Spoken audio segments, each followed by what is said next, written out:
Yes, it's been a while, but I'm back giving you my updated top 50 Dynasty wide receiver rankings. If you don't know, we have a redraft channel, and a lot of our time and effort in season goes towards that. So definitely go check that out if you haven't yet. But of course, in the offseason, you know the Dynasty channel is going to dominate, and I can't wait to talk about the 2025 class. But let's start with tier number one here. Guys, the big three we all know: Justin Jefferson, CeeDee Lamb, Jamar Chase. But I can't limit tier one anymore to three wide receivers. I'm sorry. Tier one is now the biggest tier it has been since I started covering Dynasty football for the wide receiver position. I have to add Malik Neighbors. I have to add Nico Collins. I have to add Amon-Ra St. Brown. All of these names have got to be included when you're talking tier one dynasty wide receivers that you're building around. If I have Malik Neighbors on my dynasty team and you're trying to send me Justin Jefferson and trying to tear down from JJ, it's not going to work. All right, it's just not going to work. I'd rather rock with Malik Neighbors right now. Why? I mean, guys, before his concussion, through the first 4 weeks, Malik Neighbors was the wide receiver one in fantasy football, and he had Daniel Jones throwing him the football. He had 9 more targets through the first 4 weeks than any other wide receiver in fantasy. He had 52 targets in 4 games, averaging almost 23 PPR points, averaging the most points per game, the number one wide receiver. And again, friendly reminder, with a name like Daniel Jones leading him, I don't know how we can't put Malik Neighbors in this tier. He's got to be in this tier. He's on track to have the most impressive rookie season ever, and we just saw Puka Nacua do that last year. I also have to put respect on Nico Collins' name. All right? If you bet on Nico Collins this offseason, if you said, you know what, Tank Dell's going to be an afterthought, Stephon Diggs will be a nice player, but Nico Collins is that dude. He's a top 5 wide receiver. If that was you this offseason, congratulations. You deserve a round of applause because you got a tier 1 wide receiver on your team. I mean, through 5 weeks, we're talking about the wide receiver 2 in fantasy football, averaging over 21 points per game, dominating on track before that injury for 2,000 receiving yards. And of course, Amon-Ra St. Brown got the bag this offseason, continues to be the focal point of the Lions offense. So, hey, argue with me if you want in the comment section, but I can't put any of these names below tier 1. I just can't do it. Heading into tier number 2, the first name we're going to talk about is Marvin Harrison Jr. Now, why do I have Malik Neighbors ahead of Marvin Harrison Jr.? Well, you guys would know this very well if you've been with us throughout the offseason, rookie draft season. I have Malik Neighbors and Marvin Harrison Jr. in the same tier. In fact, in every single draft I was in this year, if I had the 101 or the 102, we viewed it as an asset. We traded back to the 103 and the 104. So my dynasty teams are stacked full of Neighbors, full of Jaden Daniels. We don't have any Caleb Williams or Marvin Harrison. Not that we don't love Marvin Harrison. Not that I don't think he's going to be a great player, because he is going to be an incredible player. Very well, in 3 weeks or 4 weeks from now when you're watching this, he should maybe be in tier 1. But at this point, it's just been too inconsistent with him and Kyler Murray. 2 games where he's busted, 3 games where he's been very good, but still the number 1 player in my tier 2, great prospect, hasn't put it all together. If Malik Neighbors wasn't doing his thing, I mean, we would be talking about Marvin Harrison Jr.'s rookie season and saying, you know what, he's met expectations so far. So I still love Marvin, but clearly Malik Neighbors has more juice. He's more dynamic in the open field. He really is like that Jamar Chase level prospect, but Marvin still should be great moving forward. Puka Nacua, I would also have in this tier. We haven't really seen anything from Puka, but all indications are that when he's back, he'll still be one of the better plays at wide receiver. A.J. Brown only played a couple games. In fact, if you look through the first 5 weeks, he only played like really 1 game when he was healthy, but he's still averaging the most points per game right with Malik Neighbors. They're tied for number 1 this year. Drizzy, Drake, London. The breakout is happening right in front of our eyes. The Atlanta Falcons offense was really weird to start the year.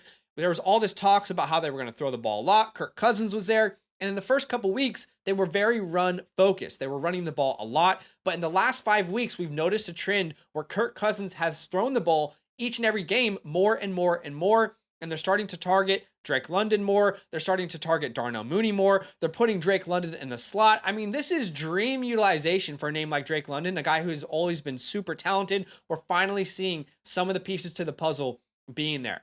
Next name, Rashee Rice. Okay, go ahead. Fight me in the comments. I know he has a season-ending injury, but what the hell else could you have wanted from Rashee Rice to start his second year? I mean, guys, he played the first 3 weeks. In the first 3 weeks, he was the wide receiver 2 in fantasy football. In the first 3 weeks, he had the third most targets, only behind Amon-Ra St. Brown and Malik Neighbors. He was that dude for Patrick Mahomes. And funnily enough, Rashee Rice was on a video back in, I think, January, one of the first buy low videos we had of the offseason last year, where we were saying, go buy Rashee Rice on the low. Everyone was like, no way, he's already priced way too high. He's not a buy low. And this is ultimately the outcome of a healthy Rashee Rice. I'm willing to wait on him. The ACL is intact. The MCL is intact. He'll be back next year. I know he has to serve his suspension, but is anybody out there still, like, I know you guys were doubting me for a while, but are we still doubting that Rashee Rice is the alpha on this team when he's healthy? Come on, can we be honest for a second? Xavier Worthy is not a threat to Rashee Rice. He's a good player, but he is not the player that they're going to funnel the offense through for the next 4, 5, 6, 7 years, right? So Rashee Rice still up there for me. We'll put Garrett Wilson there. Had a nice bounce back here in week number 5, 22 targets attached to Aaron Rodgers. Yes, they fired their head coach, but Nathaniel Hackett is still the play caller. So I think there still will be some inconsistencies for Garrett Wilson. We have to recognize that. And then the last player in this tier for me is Jayden Reed. Oddly enough, on that one of the first buy lows videos we made this offseason, Jayden Reed and Rashee Rice both featured. We talked about buying low on Jayden Reed. People said, how can you buy low on Jayden Reed? He's already priced so high. And we were trying to explain to them this immense potential we saw in this player. But the great news for Jayden Reed is if you look at splits when he's playing with Jordan Love, he's averaging over 24 points per game. That is more points per game than any player in fantasy football right now. So the dude is breaking out, second-year player, attached to a great quarterback. He's an absolute stud, a superstar. This is like Amon-Ra St. Brown going into his second year. That's how I'm viewing it. But of course, you're not getting the same target share. All right, tier number 3, how about him, baby? We said the upside is unlimited. Brian Thomas Jr.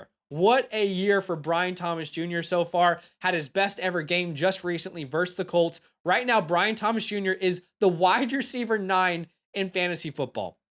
Right now, Brian Thomas Jr. is 6th in receiving yards in the NFL. And you can make a strong argument that his team hasn't played well at all. What happens if the Jags improve? DK Metcalf, got to put some respect on his name. This new Ryan Grubb offense has been super friendly to him. He stepped in and been that Adunze, if you will, for Ryan Grubb. And it's fun to see, man. Brandon Ayuk, really strange start to the year, but kind of got that rust off and really showed himself last week. We've got Jalen Waddle here, who I think is a great buy low right now. When Tua Tags is back, that's another top 12 to 15 name every week. And DJ Moore is clearly the wide receiver 1 in Chicago. It's unquestionable. It's confirmed. It's what we projected in this offseason. And I think we have to agree. All right, moving on to tier number 4, a big tier. So let's go straight through it. Chris Olave, we know he's a great player, but man, he's being out-targeted, out-used by Shaheed, and the questions about quarterback are serious questions. Tyreek Hill, an aging vet, still very good, but you only really want him if you're competing. Rome Odunze, the breakout hasn't happened just yet for him, but long-term, we still want him with Keenan Allen being out of the picture at some point. Devonta Smith, unfortunately, we haven't seen enough from Devonta Smith this season, but we know how good of a player he is. I'm hoping that in that new offense, they'll use him more in the slot. T. Higgins, T. Higgins is T. Higgins, all right? He's going to have boom games. He's going to have bust games. He's going to be injured here and there, but he's a great player when healthy. Jackson Smith and Jigba. Look, I know it hasn't been like this huge breakout for JSN just yet, but I'm pretty pleasantly surprised with what we've seen so far from him in his second year. The new offense with Ryan Grubb is firing on all cylinders. They're throwing the ball a ton, and JSN is a wide receiver 26 in fantasy football through 5 weeks and being heavily targeted, which is great. I mean, when Tyler Lockett is gone, it's really wheels up. Ladd McConkey, going into the bye week, had his best ever game. He is going to be the wide receiver 1 for Justin Herbert. Jordan Addison comes back, and the great news is Sam Darnold is playing really well. Jordan Addison's a great player, and, we'll never outshine Justin Jefferson, but we just know how good of a player he is in a system that really favors the wide receivers, the pass catchers under Kevin O'Connell. Great player, and I think we should keep rocking with him. And then Zay Flowers. Look, I'll be honest, if I had Zay Flowers, I'd be really interested in potentially trading him.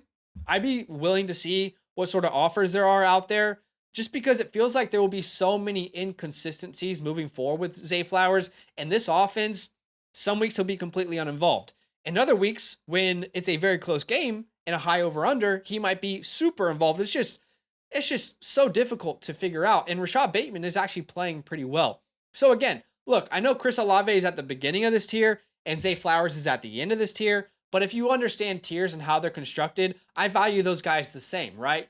Zay Flowers and Olave, I would have them very similar in my rankings. I would view them very similarly value-wise. So hopefully you guys understand, the point of my tiers. All right. Tier number 5. Let's start with Jameson Williams. I got to talk about some Jameson Williams. I mean, if you knew this channel, you knew how high I was on Jameson Williams coming out of Alabama. We were so excited about what he could be in the NFL. And through the first 2 weeks, it was everything I could have dreamt of and more. I mean, he was top 5 in targets per game. And then in the last 2 weeks, he's gone back to being this completely boom bust player, averaging 2.5 targets per game. In the first 4 weeks, though, he is a wide receiver 16, averaging 14 points per game. The difficult part is it doesn't look like what we saw at the beginning of the year is a trend that will continue the rest of the year. I think they're going to focus on targeting Laporta more. They'll focus on targeting Amon-Ra St. Brown more. And unfortunately, Jameson Williams might be stuck in that boom bust role. So as much as I love him, I might capitalize on the hype right now and see if I can turn Jameson into a JSN, for example. Can I turn Jameson into a T. Higgins? Can I turn him into a Lab McConkey? We have also got Chris Godwin here, who was one of my bounce back players of the year on our redraft channel. It's great to see him back in the slot doing his thing. I mean, honestly, you have to start questioning Dave Canales a little bit, right? Because the offense looks maybe even better without Dave Canales, and over in Carolina, it's kind of fallen apart. Michael Pittman Jr., look, this is low for him. I know it's Dynasty, but in my personal opinion, every reason that I've been concerned about the Colts has been completely validated this year so far. It's only been 5 weeks. I know a lot of you guys have hated on me for my Colts take this offseason, but it was all built around the fact that I did not trust Anthony Richardson. Anthony Richardson is playing the worst football of any quarterback in the NFL this year. He really is. If you look at PFF grade, if you look at adjusted completion percentage, look at any metric, Anthony Richardson is one of the worst quarterbacks in the NFL so far. Now, the hope is clearly that he progresses over time, but if you're a Colts fan, you can't watch this video and pretend like your team isn't better with Joe Flacco right now. You can't pretend like your wide receivers are more effective with Joe Flacco right now. But the unfortunate reality in Dynasty is Joe Flacco is not your long-term option, is he? It's going to be Anthony Richardson. They're going to play Anthony Richardson when he's healthy. They need him to develop. But I think we're in a position where we're still a little bit lost for words, right? So I know I got a lot of hate for my Pittman takes this offseason, but hopefully you guys can see why those might be valid takes. He's lower for me than the average person. If I could turn Pittman into any of the tier 4 names, I would do it. I just worry about Anthony Richardson probably being the name that's throwing him the football for the next 2 years. I mean, it's kind of like Justin Fields, but worse. I don't want to be disrespectful, but it really is. And maybe you're watching this in 4 weeks and Anthony Richardson's completely changed as a passer. I mean, there's 3 years of evidence that he's not a good passer, but maybe it's happened finally, and I'll eat my words. All right, Tank Dell. This is a tough one. Because I really like Tank Dell. I mean, Tank Dell, for the stretch that he was a starter last year, was outscoring Nico Collins, but it's very clear that they don't view him as that dude for this offense. I think that was the hope for a lot of Tank Dell owners was, well, just wait. Stephon Diggs doesn't matter. They're not going to target Stephon Diggs. Well, that was always a bit silly. But what the Dell owners didn't take into account, and what I didn't take into account enough, was how freaking good Nico Collins is. Nico Collins is that dude. He just is. All right. So the hope for Tank Dell, and I wouldn't sell him right now, is that when Stephon Diggs is gone, Tank Dell becomes a more reliable name. But right now, there's no evidence to suggest that holding Tank Dell this offseason was a good move. And some of us got left with the bag. Xavier Worthy, not a name that we drafted very much this offseason. In fact, I don't have any stock of Xavier Worthy in my Dynasty leagues. Look, my comp for Xavier Worthy coming in was Marquise Hollywood Brown. I still feel pretty good about that. A lot of people after week 1 wanted to claim him the next Tyreek Hill. And look, maybe he becomes that. Maybe he develops into that. But he just really doesn't have this make you miss ability. I mean, he's got speed for days, but just that you know, in the open field, the lateral quickness, the jukes, the make your man miss. He's not bad, but he's not some elite player at that. So I think it's very clear what the Chiefs wanted him to be. They wanted him to be a deep threat for this team. They wanted Rashee Rice to be the dude. They wanted Travis Kelce to be complimentary, and they wanted Xavier Worthy to be the deep threat. They wanted him to be the replacement of MVS, a plus version of MVS. Now he has to step up and do more that he's probably ready to do. So look, I don't want a victory lap at all. All I'm saying is Xavier Worthy could still be a very good player. He could be a wide receiver 2 in fantasy football, but he has some development to go. All right, Terry McLaurin. I mean, this is exciting if you own Terry McLaurin. If you held him this offseason, Jaden Daniels is him. We got a lot of Jaden Daniels in our Dynasty leagues. Very excited about that. And it's everything we wanted and more for Terry McLaurin. Can't be any higher, though, because of the age. We have to recognize that. George Pickens, great player, stuck in a terrible situation. What more can you say? I mean, all metrics, even Matt Harmon has admitted he has vastly improved as a route runner, but he's stuck in an Arthur Smith offense.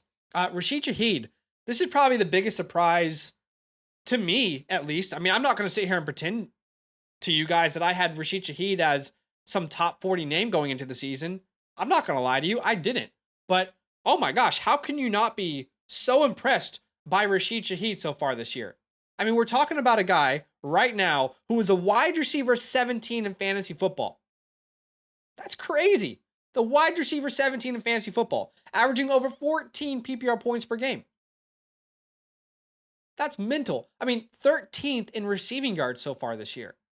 But why is he not higher for me? A couple reasons. Number one is Derek Carr's clearly not the long-term option. Derek Carr's now injured. Do they try and put Spencer Rattler in there? Is he the future? I don't know. So there's just too many questions right now to put him any higher. This isn't a player that the team invested heavy draft capital in. Maybe they'll sign him to a long-term contract and we have a little more confidence. But in reality, I'll be honest, like he and Chris Olave should be closer in dynasty rankings. He should be. But I don't know how much closer I can put them. And again, if you think about tiers, Shaheed, if you put him at the beginning of this tier, I'm not going to be upset about it. If you put Olave at the end of tier 4, again, I'm not going to be upset about it. Okay? Think about them in tiers. One's tier 4, one's tier 5. So that's where I'm coming from. All right, in the 6th tier, let's start with Xavier Legette. A very difficult name to evaluate right now. Has some flaws as a player, still growing as a route runner. And if Andy Dalton was a starter for the next 2 years, we'd probably put him much higher. But the reality is, you have the Bryce Young situation. We have no idea what that's going to look like. Does Carolina draft a quarterback next year? Is Deontay Johnson traded? Do they keep Deontay Johnson? There's just a lot of questions right now. I wouldn't be selling him. I'd be holding him. But, man, it's just a difficult situation to really wrap your brain around right now. And Deontay Johnson, I'd have right behind him. I'm a real big fan of Deontay Johnson. He's playing very well. We'll see if he gets traded. I'm not sure. Then we have Debo, Evans, Adams, 3 veterans. Look, there is inevitably going to be people in the comments who are like, these guys are way too low. Here's what we always say about these veteran players. The only teams you want these guys are on teams that you're competing. Does that make sense? So if you're a rebuilding team, you're not going to value a name like Debo, Mike Evans, and Devontae Adams. It doesn't matter how much they produce right now. And editor, go ahead and show the rest of this tier. Same thing could be said with Cooper Kupp and Stephon Diggs. These guys can all produce for you right now, but we all aren't valuing them as high as some of these younger names because ultimately we know we can only build around them so long. So that's why they're not that high in my rankings. I have to understand the market that I'm playing in. And ultimately, it's just they're not valuable to any team except for the competing teams. That's the only teams that they're valuable to. All right, so you probably see Darnell Mooney and Khalil Shakir here. Man, Darnell Mooney. Wow. How about Darnell Mooney in this Atlanta Falcons offense? It's fun to watch, man. It really is. I mean, he and Drake London are getting fed targets. The good news for Darnell Mooney is that he's on a 3-year contract. He's the wide receiver 15 through 5 weeks, which is very impressive. I mean, at the moment, Darnell Mooney, we're talking about a player that is 14th in targets. He's tied with Chris Godwin for targets. He has more targets than Tyreek Hill.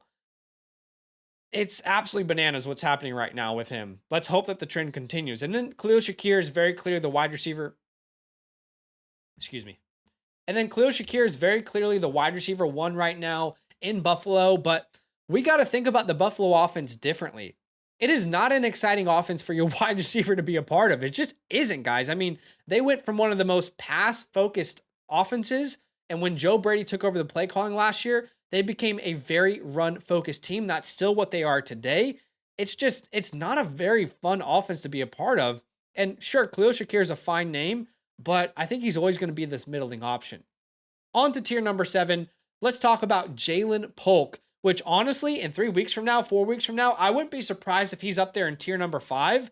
I think it's a great time right now to go buy low on Jalen Polk. I think he could absolutely explode with Drake May taking over the quarterback play. So definitely go buy low on him. We've got the Baba Yaga Dontavion Wicks here. Look, I know it wasn't a good week in week 4. I got roasted on that on the redraft channel because I told people to start him, but I still think he's a very talented player. He's getting open consistently. Last week, he had some bad drops, but Jordan Love played pretty poorly as well. There were multiple times where he missed a wide open Dontavion Wicks, or where Wicks was down the field butt-ass naked open. If he just hit him in stride, it could have been a touchdown. So the blame is with Wicks, but it's also with Jordan Love. I think Wicks is a very talented name. Keon Coleman. Okay, probably the most commented thing on our rookie draft videos this year is you guys are going to miss on Keon Coleman. You're going to regret not drafting Keon Coleman. You're overthinking it. He's a first-round pick. And Badaki and I just stuck to our guns. We said, look, we know he's a first-round pick. We know he's connected to Josh Allen, but we think he has some very clear flaws in his game. And I think you've seen that. I think you have. So I don't see a reason to move him up or down. This is kind of where he was for me. Josh Downs, great player. But again, same thing with Michael Pittman. If it's Anthony Richardson long-term, that's concerning. Then you've got some veterans like Amari Cooper, Calvin Ridley, Christian Kirk, and Christian Watson to end the video.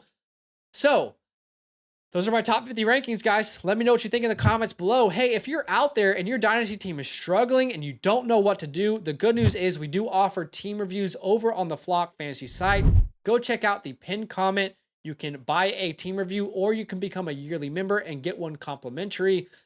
We can give you direction moving forward, what trades you should make, maybe if you should acquire some draft capital or if you should hold, you know, what direction to go moving forward. I appreciate you guys for watching the video. Do me a favor, smash that like button to show some love, subscribe if you like the content, and we'll see you guys very soon. Nothing but love. Now that those idiots are done talking, who needs some rankings? Hell yeah, I need some rankings. Then use promo code LAND, L-A-N-D, for 30% off any membership at flockfantasy.com. Oh.